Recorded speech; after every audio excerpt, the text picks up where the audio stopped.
views expressed on this program are not necessarily those of WTJS, its board, staff, or underwriters. Good day. You are listening to Ability Radio. I'm one of your hosts, Amelia LaMont of the Disability Rights Center of the Virgin Islands. And today we're going to talk about one of our vibrant programs at the Disability Rights Center. It is called the Virgin Islands Parent and Training Information Project, for lack of a better description. And today's guest is Kishma Francis. She's an attorney, and she is the project director of this project, the Virgin Islands Parent Training and Information Center. Good day, Attorney Francis. Good day, Amelia. How are you doing? I'm doing well, and I'm so excited that you're doing this show today and talking about the wonderful work, frankly, that the Parent Training and Information Project is doing. So let's dig right in. Let's not waste any time, because I think this is important information for our community to learn about. And one of the things that you, I believe, have brought to bear fairly recently is a book club. Let's hear about that. Yes. We have a book club, and we're going to do the official launch March 1st. However, this book club, it's going to be virtual. It's going to be an online, interactive, virtual book club where presenters, readers read to our listening audience and just show parents how to engage with their students. Let me tell you the name of the book club. It's called Disability, Advocacy, and Rights Reading Initiative. So it's called DARRI's Book Club. Very catchy name. Yeah, of course. Yeah. I like it. Yes. And the one thing about this book club that I would love to mention is the books were donated. Most of the books were donated by the Community Foundation of the Virgin Islands. So once the readers virtually read the book, it's on YouTube. Parents have an opportunity to actually get a copy of the book for free. Oh, okay. That's great. So how would you set this up? You'd say, okay, you said it starts March 1st. So tell us a little bit, how will that launch work? How will you gather people? What would happen during the course of the club? So what we want to do is we're going to actually do a marketing campaign where first we're going to do the official launch. Second, Tutu Park Mall actually has an outreach activity on March 3rd. So we're going to use that outreach activity to talk more about the book club. So we're tabling at the event. We're going to have information about the book club there. We're going to have a QR code where parents can go straight to our YouTube channel to view the information that's already up there about the book club. By March 1st, the official launch, we should have at least one story that's being read by a reader, and it's going to be interactive. So while the parents are at Tutu Park Mall or they're looking at the official launch, they can actually request a book, the same book. And we're going to start off with Clara Bell's. Yeah, that's our favorite book. Okay. Can you give us a little teaser about what Clarabelle Blue is all about? Just a little teaser. Well, Clarabelle Blue book, it's a book that we've been having for a while in the office. And when I came into Disability Rights Center of the Virgin Islands in 2021, I saw the book and I was just amazed by it. It's about a student, a child in a wheelchair. And it teaches the children about advocacy. It teaches the children about just being comfortable in themselves. And it's written by Adiba Nelson. And she has another book too that hopefully we can acquire later on. But one thing we love about this book, it's written in Spanish also. Right. Yes. Right. That's a wonderful aspect as well. And they're also available at the office at the Disability Rights Center, both locations, I believe. Yes, and we flood Head Start with it. I remember every time we did an outreach at Head Start, we would take a couple of the books. And at first, I thought, well, parents, they had enough of this book, but the teachers were like, no, bring it, please. Good. So, yeah. Good. Just as another backstory, the author, Adiba Nelson, she's a parent of a child with a disability, and she wanted to find stories that reflected her daughter. This is me. And she said what prompted her to write this book was because there wasn't much in the way of books that represented her child. So that was a wonderful thing that she's done. So, okay, the book club itself, is there an age range for participation? No, actually, we want to um, just all students, because the books that we received from the Community Foundation, they're actually from elementary Okay. to all the way up to high school books. Okay. The Community Foundation has been so generous with giving us books and these are Good. local authors that have they have acquired these books from. So we can't wait to get them out into the community, and hopefully we can also use the resource of, they have their little local libraries like on the ballparks, etc., where some of these books are located. We can also point and get more traffic to those little local libraries. I'd be curious. I've heard about this during the agricultural fair. Spoke to Dee Beecher Brown from the Community Foundation, and she mentioned these little libraries. And we had them in St. Croix as well, and the storm, did a damage to them, and they no longer exist. Can you give us some indication as to what these things look like, or is it? Yeah. The two that I've seen actually, I saw one at the baseball field in Tutu, and then I've seen one in Haverside. Yes, and it looks like an old, how those old phone booths used to look.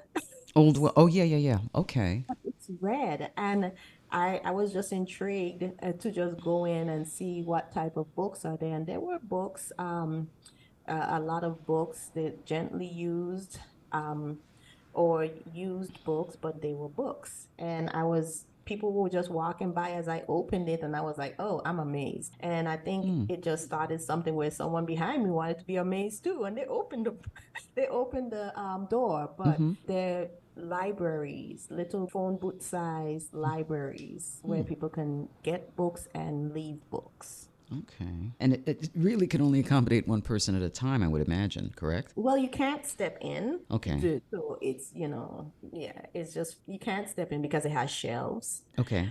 But it just has books. It's amazing. Okay. All right. So that's something that we've also, at least in some tangential way, participated in as well, I would imagine, if for no other reason than to check out the books that are available. And I'm assuming these are free, correct? Yes, and they're free books, and people can bring books, they can leave books. Okay. And I promised the Community Foundation that I'll pass by now and then to make sure it's not empty, because we do have books in our office too. Right. We can gladly donate. Yeah, I personally have donated books to the Disability Rights Center office in St. Croix, which are, available for anyone who has a passion of reading. So that's a welcome thing. The reason why I ask about the age range is because I was even thinking, say, for adults, That would be good. Yeah. Book club for adults. That would be good. I think we need it. We need the type of social interaction that we've been lacking since COVID. Right. The only thing about this book club is that right now it's virtual. Right now it's virtual because it's easier for us to manage. However, we would love it if we can have a book club meeting, in the office or at one of our favorite spots on the beach. So expanding it to adults would be awesome. So the book club would meet, and again, I'm just trying to visualize where you see this book club going. Is it once a month? A meeting? Somebody would read a book or lead in a discussion, or there'd be question and answer. I'm just trying to get a sense as to what's your vision for how this will go, in the future. Right now, what we're hoping to do is at least have 2 readings a month. And we're going to have it on YouTube where we can do a YouTube live. And the parents could may interact with the reader or ask questions, or that's where they can say, hey, I would like a book, inquire about a book. If the popularity grows, we would love to see this happening more than twice a month. But what we really need readers that would like to volunteer their time. Um, I know a lot of people are very apprehensive about reading and being recorded while reading, but that's okay. We can reach out to coaches to help you. You know, um, it's just I just want it to be a community project, a community project where not only we're giving back to the community, but we're also addressing an issue that we have in the community, which is reading. Right. The issue is with reading, you know. So if we couldn't just come together and just work on this project, that would be great. And I would also would imagine that there would be some interest on the part of parents as well as youth on what books are selected, in the future, right? Oh yeah. Yeah. Oh yeah. Yeah. Oh yeah. That would be awesome if we could get, because I think when people give their opinion on something, um they're more able to buy into it. So that would be awesome if they can select the next book Right. that we're going to read, Right. No, That would be awesome. that would be great. Other things that the Parent Training and Information Project is doing is what you call a Youth Empowerment Leadership Program, and the acronym is YELP. Okay, let's hear about that. Okay, so our Youth Empowerment Leadership Program, it started last year because we saw the need to assist certain demographic of students. We're looking at the youth. We're not only looking at the youth with disability, we're looking at the youth that are at risk. And we went to the Edith Williams Alternative Academy, and they welcomed us in, and we started with an art project. So we had an artist, a comic book artist. He came in and he helped the students work on their self-portrait. And it's after that we saw that, okay, it would be great if we have a program where we teach these students about self. And when I say self, I'm talking about self-esteem, self-advocacy, just self-awareness, every self that's out there, we need to teach these youth about. Because a lot of them, when they go to alternative academies, they're defeated. They feel that they're labeled and they will just live up to that label. Right. But if you have a student and you tell this student and you teach this student, look, you are here for a situation. This does not define you. Right. How do you move on past here? So we developed a curriculum and we pitched it to the administrators at Edith Williams Academy, Alternative Academy. And it not only addresses self or help the students with self, it also goes through the pre-employment training. The under the pre-eds, it goes through the pre-ed stuff. That's Shami's field. Okay. Shamika does a really good job of talking about that. And it's just getting the students who are looking forward to a career, looking forward to employment, looking forward to something beyond what they're labeled as. So Shami does the pre-eds training.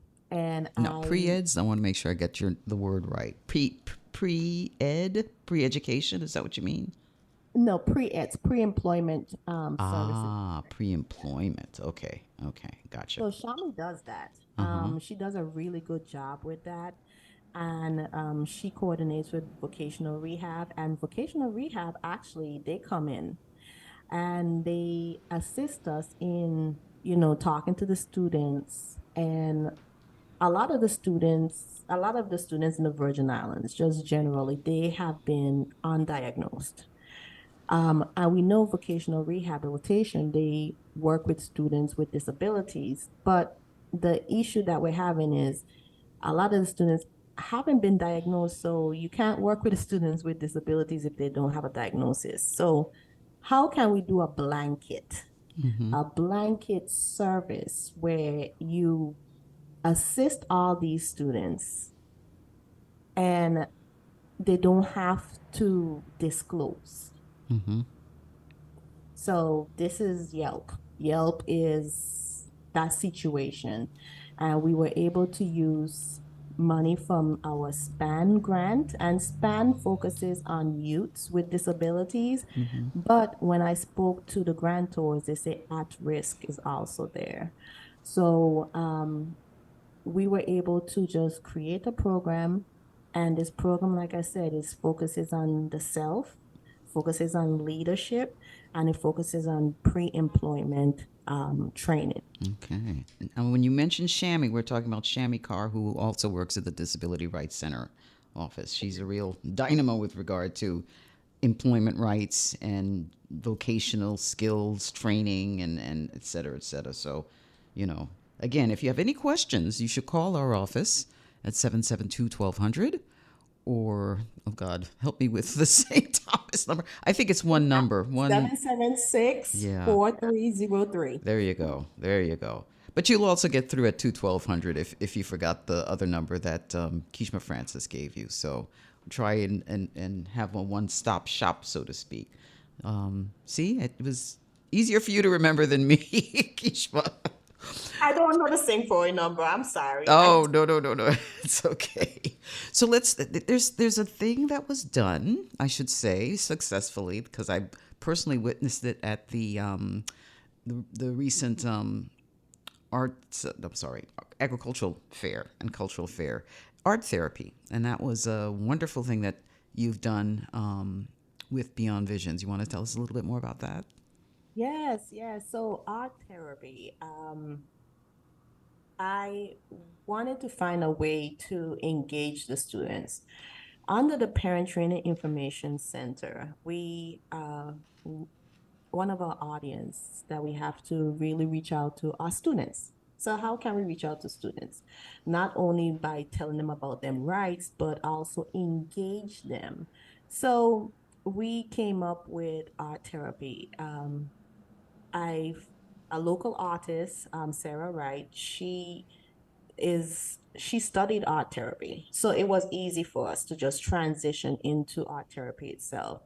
And then I reached out to SPAN to get a community grant. It was a small community grant, but it helped us to buy the supplies. So what we're doing with this art therapy project is where not only sparking conversation around creativity, but showing people that it's okay to relax. It's okay to use this outlet to address issues that they may or may not be experiencing. For example, we did the art therapy session. Our second art therapy session was with the counselors and the nurses at the Department of Education in St. Thomas.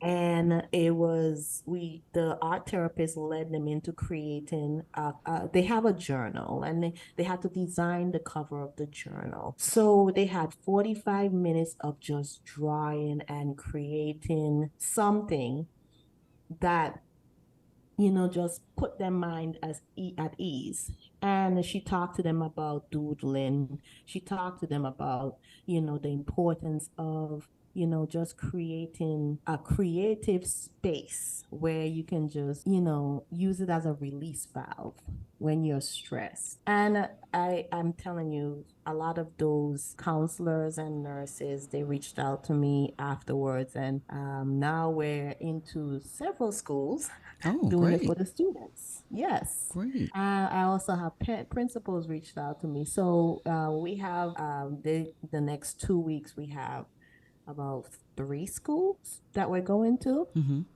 And what we do with the art therapy is not only does Sarah Wright she does her thing as far as, creating a calm, safe space where they can be creative, but Also with Shami Carr, our advocate, she would go in and she would mirror that if it's one of those age groups that where they're not motivated, she would go in and just tell them about self, Mm-hmm. tell them about self advocacy, self awareness, and just self esteem, and just work on some talk to them briefly about goal setting. So if we have an hour to do it, Shami takes up about 10 to 15 minutes. Mm-hmm. And then everything else is art. Okay. Everything else is therapy. You don't necessarily think of drawing as being a very calmative type of activity, but it really is. You don't necessarily have to be a Michelangelo. It's just a very deliberative, calming process, and it was a nice thing to observe. We saw some beautiful work that was done by people at the fair. Nice. Yeah, Nice. I yeah. missed it. I missed it. I was hoping that, a lot of people would just take the opportunity to, even if not to draw, come in and talk to us, Mm-hmm. and just experience the energy that's under the tent. Right. We wanted to create a very creative energy. Mm-hmm. Mm-hmm. Yeah. That's a good way to say it, a very creative energy, because if it's creative to me, it feels calm, it feels inviting, it feels like you can just lay some of your burdens down. So that's what we Right. wanted to Right. create. I mean, people were there with their little easels and paintbrushes and acrylic paints, and it was just really a nice thing to see. Some beautiful, beautiful work came out of there. So Good. tell us what are some future ideas, future training ideas for the Parent Training and Information Project. Well, what we want to do more parent training. Mm-hmm. And we've been creative in the past where we've done training in the mall, into the park mall. We've been creative where we've done boot camps. Like we did an IEP workshop boot camp for 2 weeks, and we had them different modes, virtual versus in person. We've been creative where we joined the Department of Education to go into the fire station to do a training event. We want to get more creative. However, as we get creative and we develop these parent training information sessions, we want the parents to come out. Please come out. Mm-hmm. Yeah. Yeah. Please come out, because the issue that we're having is that the parents, um, they are not coming out. Mm-hmm. We're expecting more of you.